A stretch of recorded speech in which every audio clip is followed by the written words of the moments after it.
Jeff Brown of ChinaRising.puntopress.com is with us today on the podcast. It's good to have you here, Jeff. Thank you. Welcome. Greetings from Beijing, China. Greetings from Mexico. Jeff is a geopolitical analyst with a focus on all things China. He has written 44 Days, Reflections in Sinoland, Musings and Anecdotes from the Belly of the New Century of Beast. And his new book we'll be talking about is China Rising, Capitalist Roads, The True Face of Asia's Enigmatic Colossus, among other publications.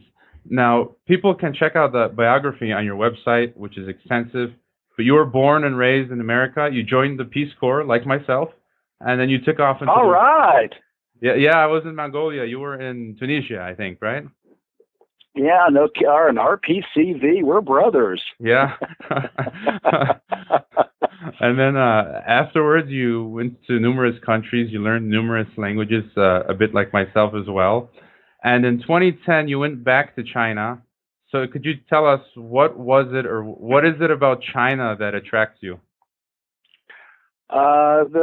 This is a 5,000-year-old civilization. It's not even a culture. It's a civilization.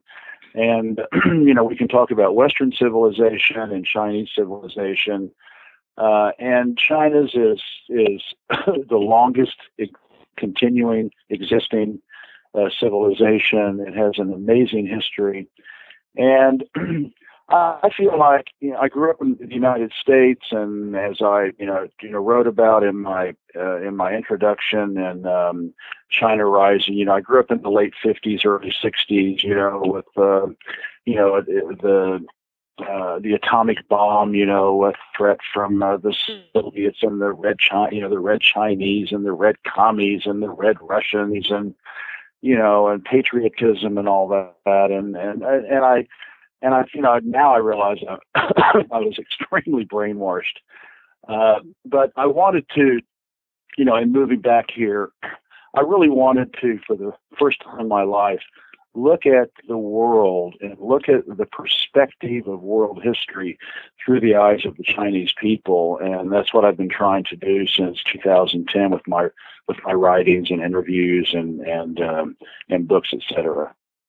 And you mentioned in your the prologue, which is available on your website, China Rising, I want to quote, you say, "I now understand that getting de-brainwashed takes a lot of effort, humility, and personal courage. I get inspired reading about other people's journeys to discover the truth." I feel the same way, and I think I went through some of what you did.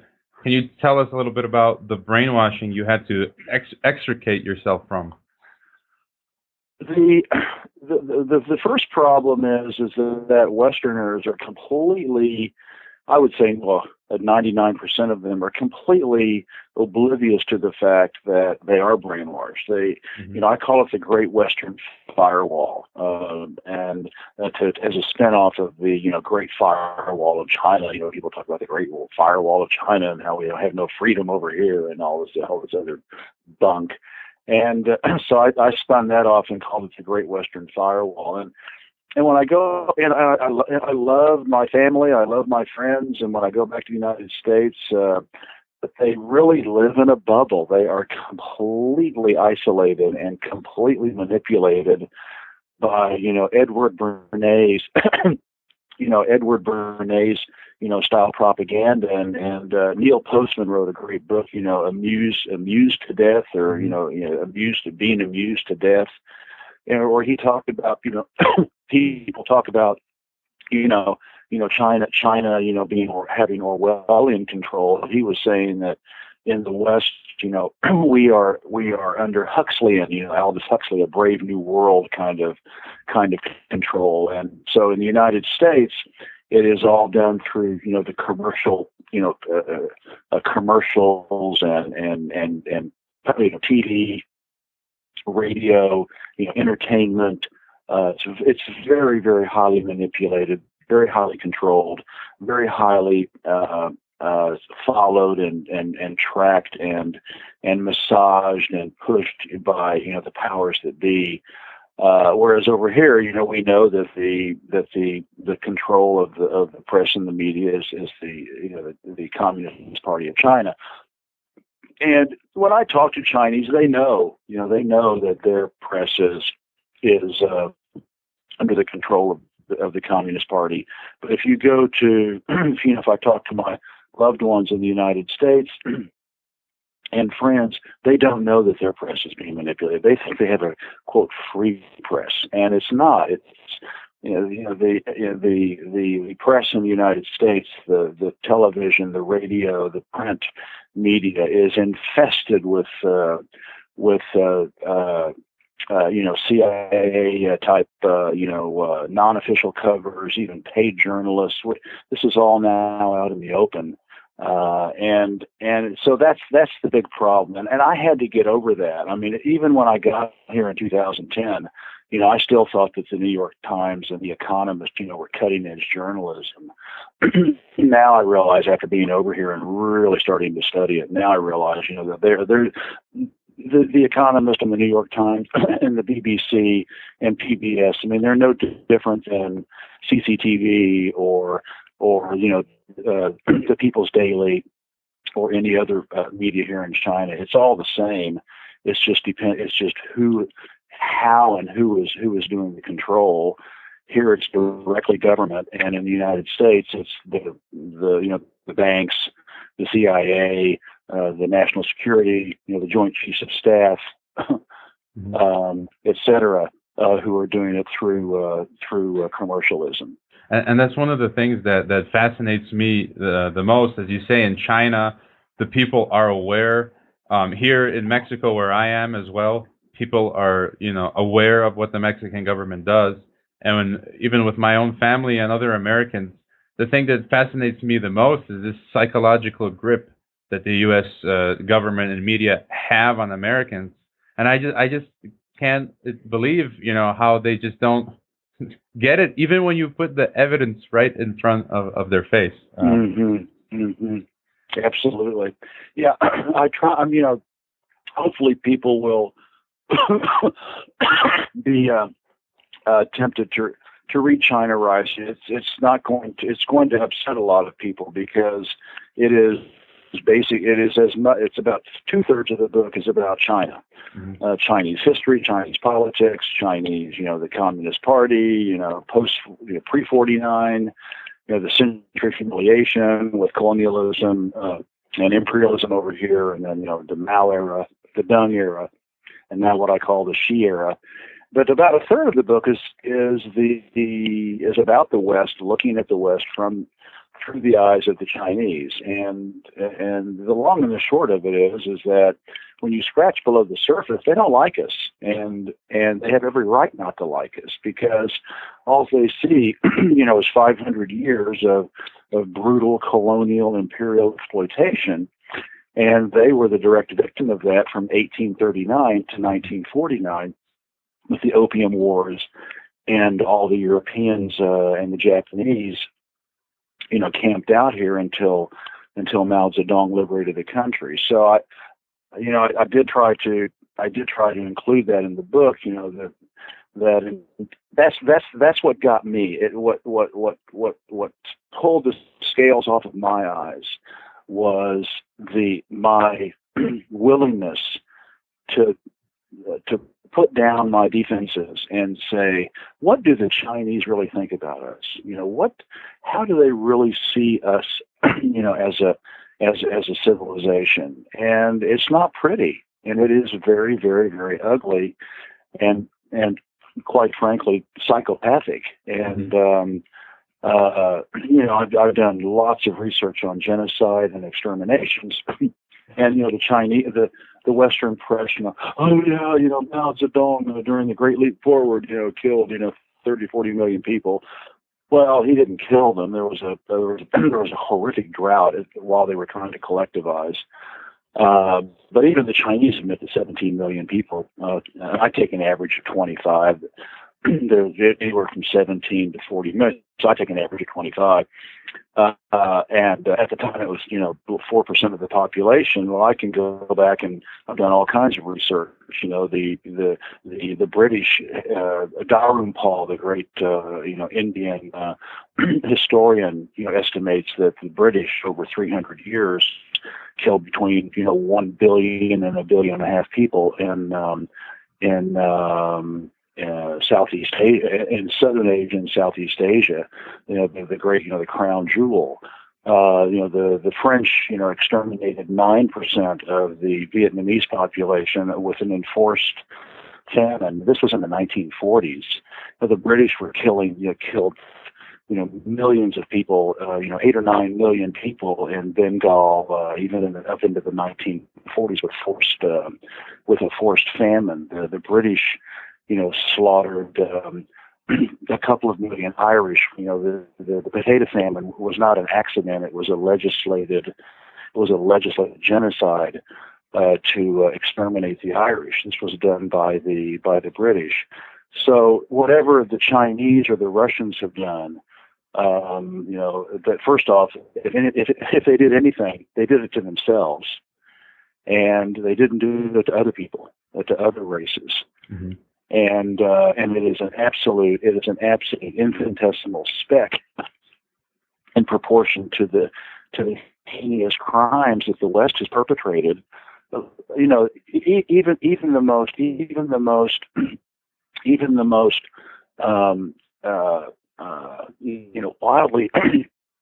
wildly apologist of Western empire cannot get the number of Native Americans below 50 million when the Spanish arrived. In 1492, or the Portuguese Spanish, and Howard Zenist, his research said 75 million. There's a couple of guys, in fact, one from the University of Oklahoma Press, a couple of eminent researchers in the United States said it was probably closer to 100 million Native Americans. 90%, the West wiped out 90% of those people. Mm-hmm. Wiped out, just literally exterminated the Native American civilizations. So whatever the West criticizes China, the Taiping Rebellion or the Great Leap Forward or the Cultural Revolution, first off, that was done in country, in-house, with their own people, not with other people, not against other people. And it's absolutely, and even Stalin, with what he did back in the 30s, is just absolutely insignificant compared to what the West has done to other people all across the planet on every inhabited continent. And I think that's just the nature of any empire, because if we look back in history, you have to be objective. Thousands of years ago, China was a great empire, and then you have Rome and European empires, the British, and then the America rises. And before we talk about China rising, you mentioned a bit. I want to look at what key points would you focus on looking at the decline of the American empire? I read a couple of great books, Jared Diamond's The Collapse. I mentioned it in 44 Days, and then I read The Collapse of Complex Societies. Right now, his name escapes me. It's Joseph Tainter. Yeah, Joseph Tainter. Yeah, I read that. And I read The Collapse by Jared Diamond. And for whatever reason, the civilizations, the Chinese are experts at civilizational collapse, societal collapse. They've had 6 of them. Since before Christ, the Chinese have had six societal collapses. So they know what they're talking about. They know better than anybody that this can't last, that nothing lasts forever. And so of course, the last one was the Qing Dynasty. In 1911, the Qing Dynasty, the great imperial court of China, finally collapsed in China, and so they understand this. The West doesn't. The West is still probably Rome 400 A.D. Where they think that this is going to go on forever, and they can keep exploiting and enslaving the people in their sphere of influence. The difference is, Rome was the sphere of influence was the Mediterranean basin. China, stuck within their, pretty much stuck within their existing borders today for their empires. Although it must be said they did colonize Vietnam from 100 BC to about 900 AD, and they rise and they fall, and I see you can just see. But you have to leave. You have to get outside of the Great Western Firewall. You're, as some people call it, the Matrix from the movie by the Wachowski brothers. You have to get outside of that Matrix, outside of that Great Western Firewall to really see it. But once you get over here, and get outside, whether you're in Monterrey, Mexico, or Beijing, China, it's as clear as day.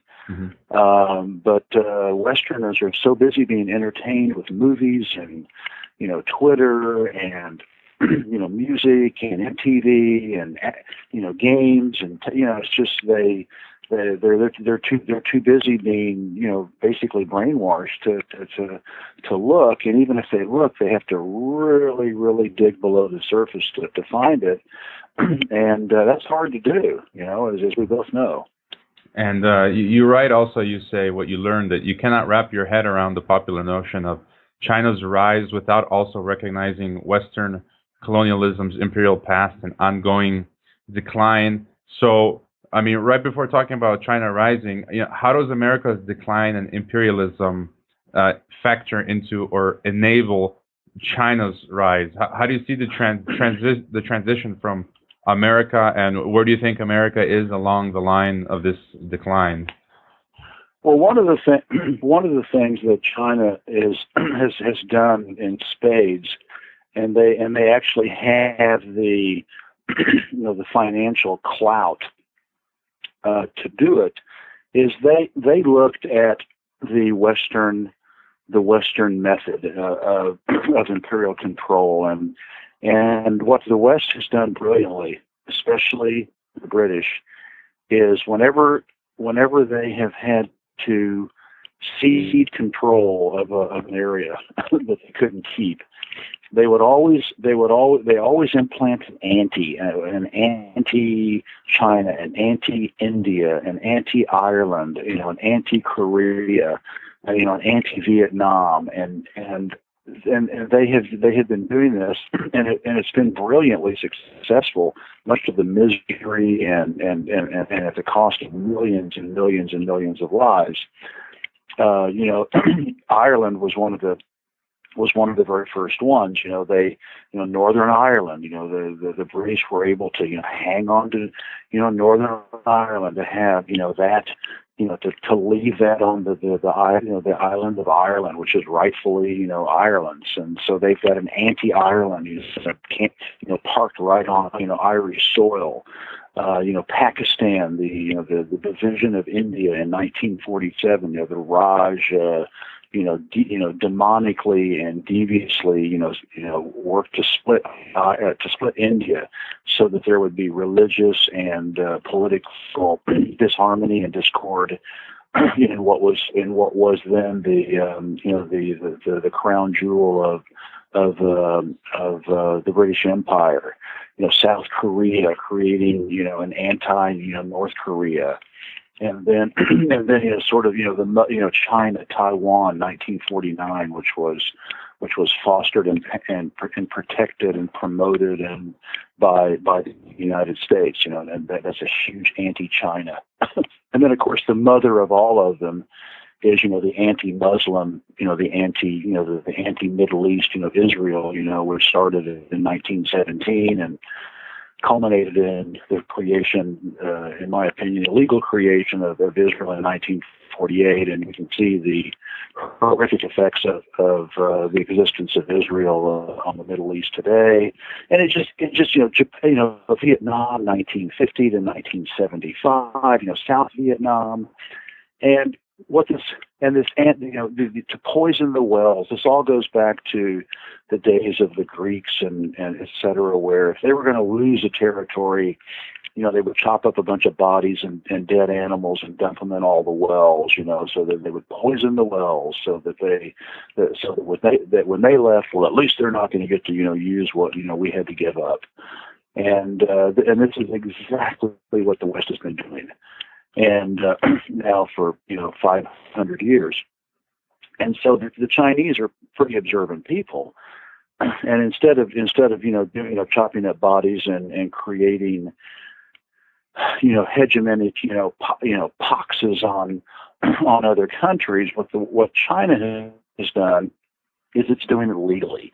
And so it has set up the Shanghai Cooperation Organization. I mean, I have a whole in China Rising. I have a whole list of 2 pages of what I call China's anti-West tools. And so instead of going out and creating Northern Irelands and Israel's, what China is doing is they're using the existing international infrastructure, the financial, political infrastructure, to attack the West, and they're doing it in spades. And they're developing their own SWIFT bank system, their own the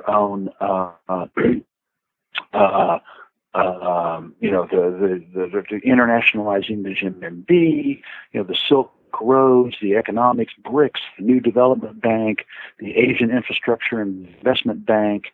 I mean, it just goes on and on. They're creating their own credit agency because they know that Fitch and Moody's and S&P are completely under the control of the Western banks. They're coming out. They're the Shanghai Gold Exchange, the Nicaragua Canal. To go to challenge the Panama Canal.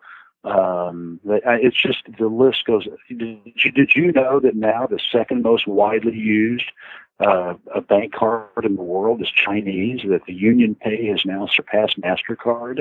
I didn't know that. And will now, and in a couple of years will surpass Visa as the most widely used bank card in the world. When we travel all over the world, when we travel now, we don't even use Western bank cards. We can use our UnionPay everywhere we go. You can even use UnionPay at Walmart in the United States. Not that I would shop there. So this is what China is doing. They're saying, we have the clout, and we have the money, and we have the long range of the communist mentality of 5-year plans, rolling 10-year plans, and they are, going out to 2050 with their Chinese dream, and they, of course, they don't say this publicly, but they are doing everything that they can to undermine the Bretton Woods, financial hegemony across the world. And most importantly, is that they are teaming up with Russia. And this is so underplayed in the West because the West is absolutely mortified at the thought that one of the richest countries in the world, Russia, with 1,000-year civilization, and China, a continent-sized country, that's as big as the United States and Canada, and is now the number one GDP country and purchasing power parity, largest trading company. I mean, it's just largest foreign exchange reserves. I mean, number one in just about every category in the world. The West is absolutely mortified. That now Russia and China are literally combining their DNA and working, just locked arms.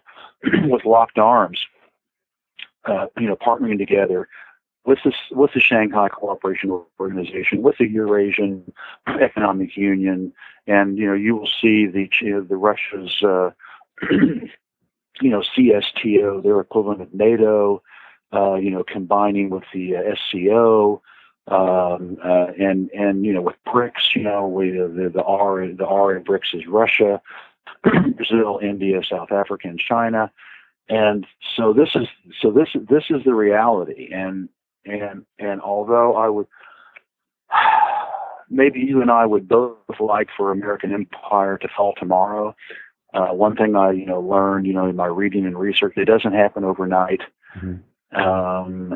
And although I think it may be more accelerated thanks to China and Russia's leadership, in the anti-West, what I just call the anti-West, in my writing, it may happen in my lifetime. But you know what, I may be 80 if I live that long. I may be 85 years old, still writing about my hopes for a better world. But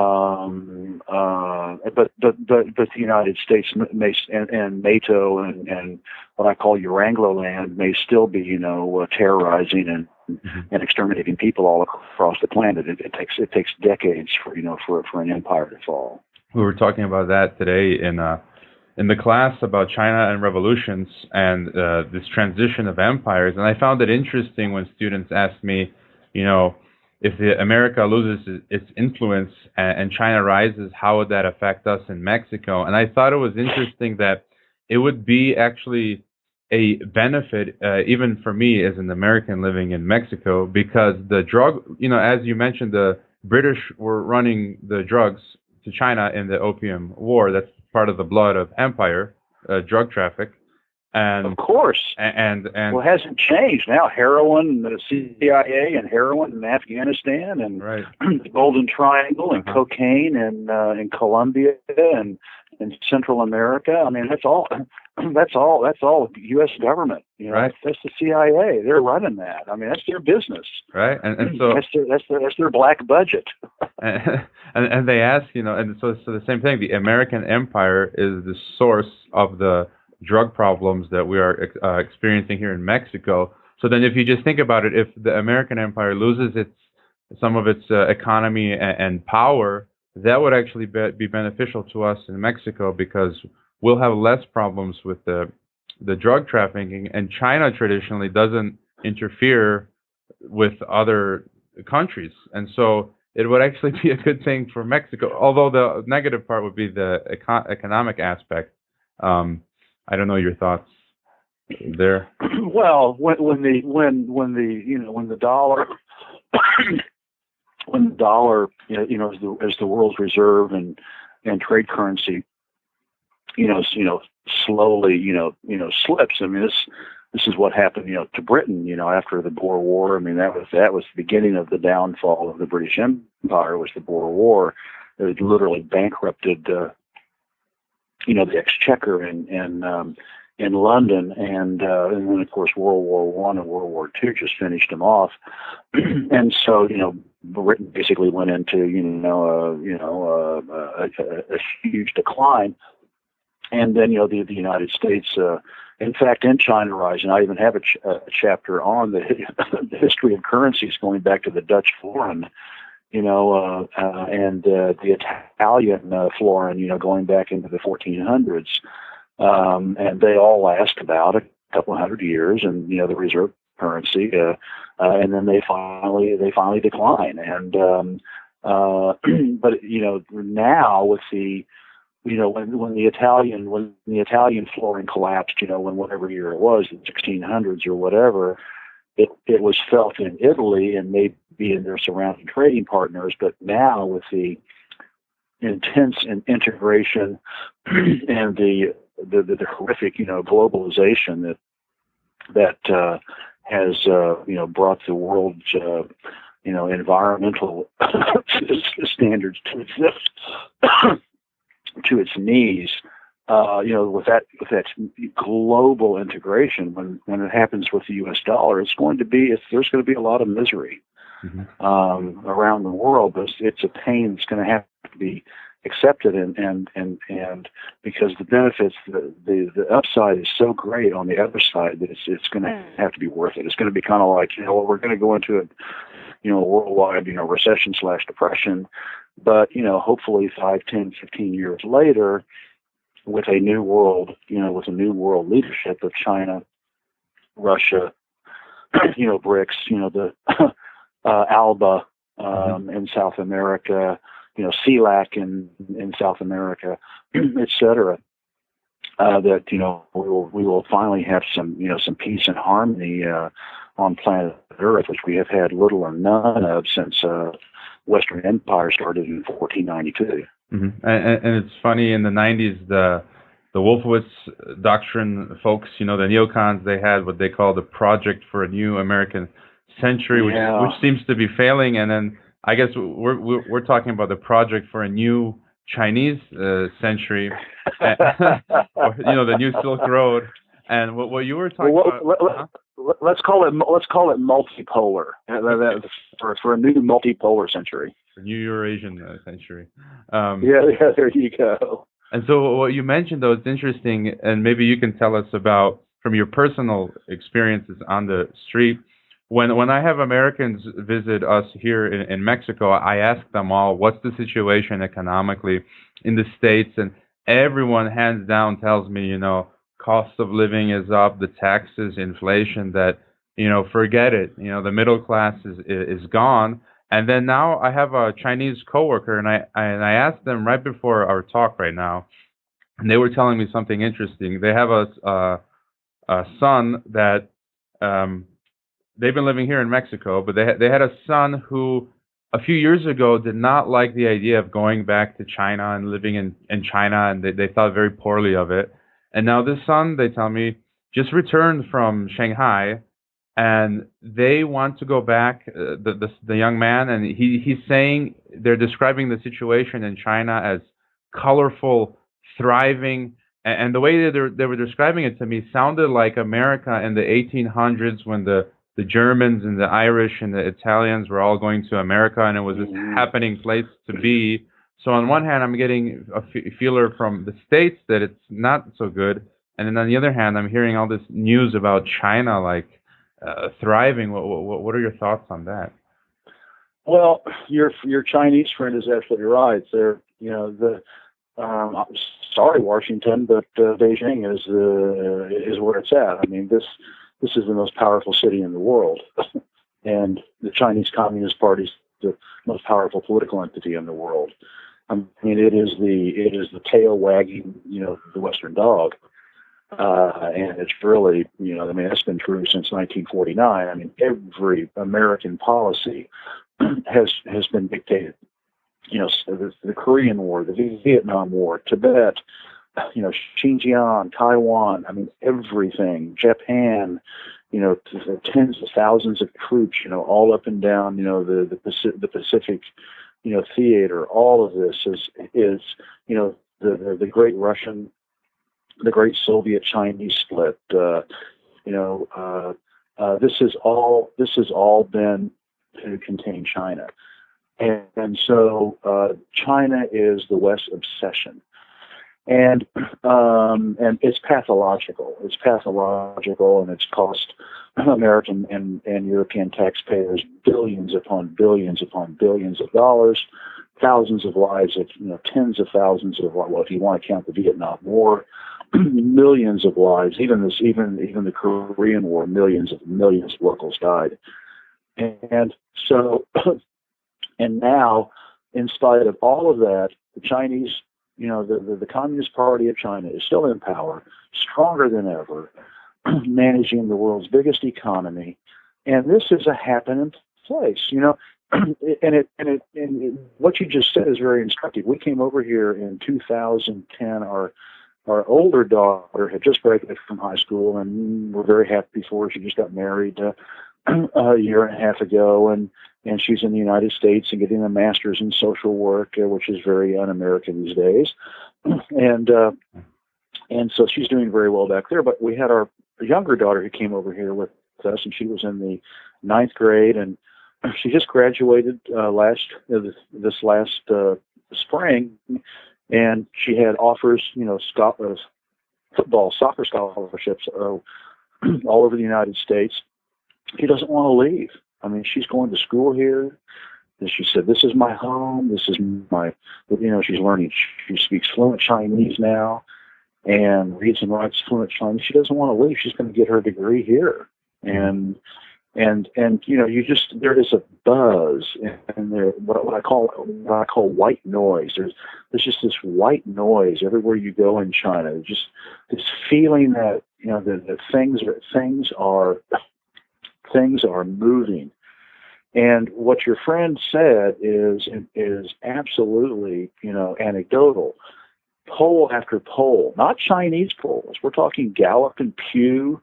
You know, Western polls show that Chinese are the happiest, most optimistic people in the world. 85% of the Chinese people are looking forward to the future. The Chinese Communist Party has an 85% approval rating because they are bringing home the bacon. They are, you know, incomes are going up. People are buying houses. This is the largest middle class now in the world, over 300 million. They're adding 10,000 people to the middle class every day. The Chinese are now the number one outbound tourist country in the world. It's expanding in double digits. They're flying all over the world. They're going everywhere. And all those students now, a lot of them, you know, that went to the United States, are starting to come back because this is the new El Dorado of the 21st century.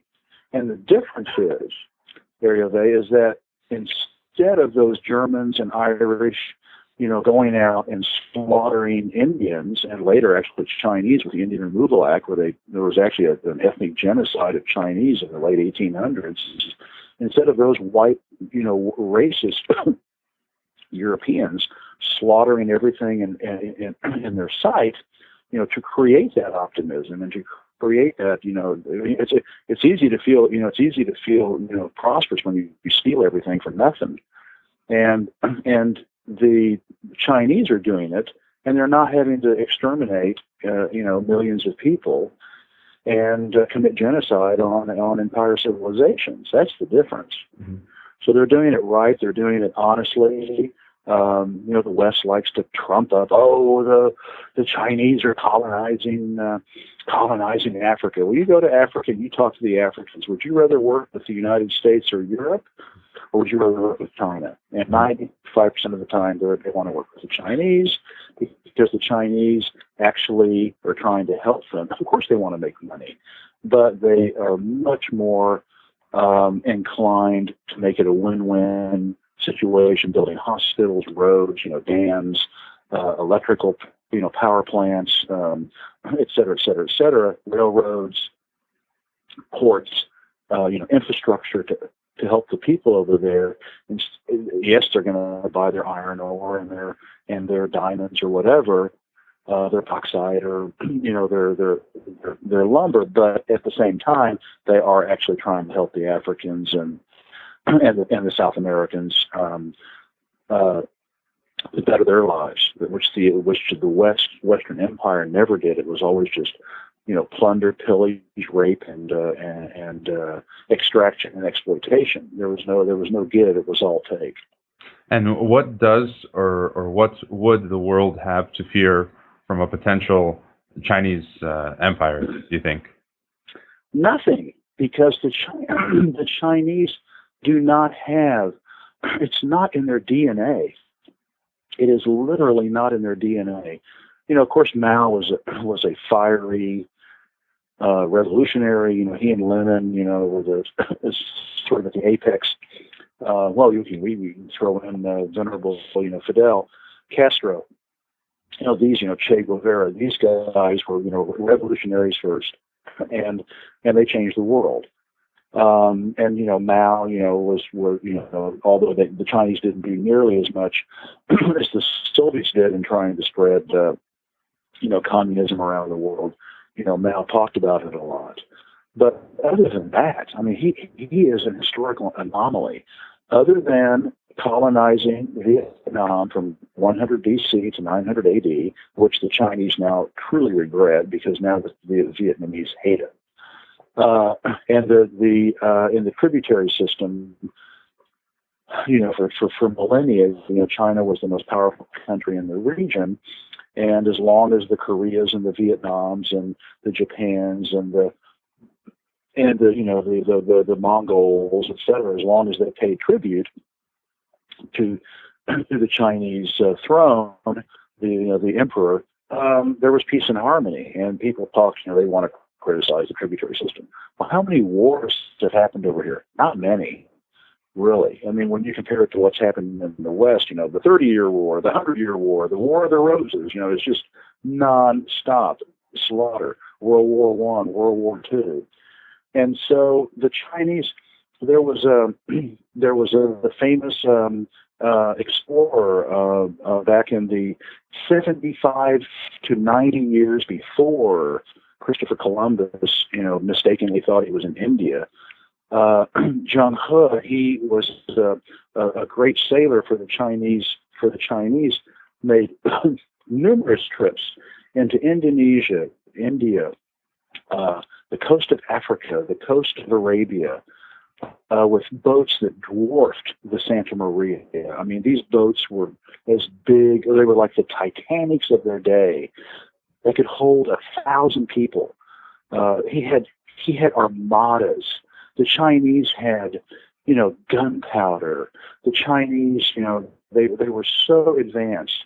And instead of taking that gunpowder, which ironically the West turned around and used on the Chinese to destroy and bankrupt China, Chinese, what did they do when they got to Indonesia and India and Arabia and Africa? They wanted to trade. Mm-hmm. They wanted, what do you have? Here's what we've got. Let's do a deal. Let's trade. And that is what the Chinese, the West, your students, your family, Americans have actually nothing to fear because China, assiduously avoids, getting involved in other countries', internal affairs. And they really, this goes back to the Bandung conference in 1955, and it is something in Indonesia, and it is something that they live, and that's why, countries in Venezuela and all, Argentina, all over, Mexico, they love working with China because they don't have to worry about the CIA and the National Security Council and the Joint Chiefs of Staff and CENTCOM and, AFRICOM and, secret, Obama's secret armies, coming in and infiltrating. I have to worry about the drug trade being promoted. So my answer is nothing. In fact, we should. The world would be a much better place when the world starts to finally run out of resources. I don't know what would happen then, but I think I would much rather have China trying to share the world's declining resources than to have Washington, London, Paris, and Frankfurt, trying to divide them up, because then it would just be an absolute slaughter. Mm-hmm. And if you want to mention anything about your upcoming publications, my website is www.chinarising.puntopress.com. I have close to 100 articles on there that are not in my upcoming book called China Rising, Capitalist Road, Socialist Destinations. And then that should be coming out on Punto Press, hopefully in the next couple of months. And then I have a special project, and I'm working on furiously. I'm going to try to get it finished by the end of Chinese New Year, which is basically the middle of February. At least get it sent off to the editor for Badak Mira, Andrei Vlecek's group. And that's called China is Communist, Damn It, to overcome all these, shibboleths and propaganda that, that China has turned into some, neoliberal, capitalist, Ayn Randian, jungle, which is so far from the truth. It's just hilarious.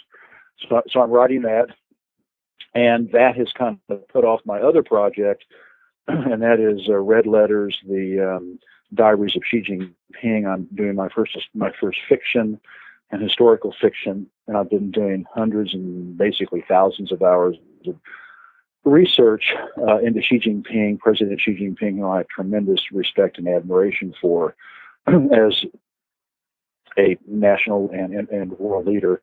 And I'm basically going to start from before his birth, going back to his parents and his birth, all the way up to the present. Writing what would he say, in his diaries, if, when this happened today. And I'm having a lot of fun with that, and that should be out hopefully by Christmas of this year.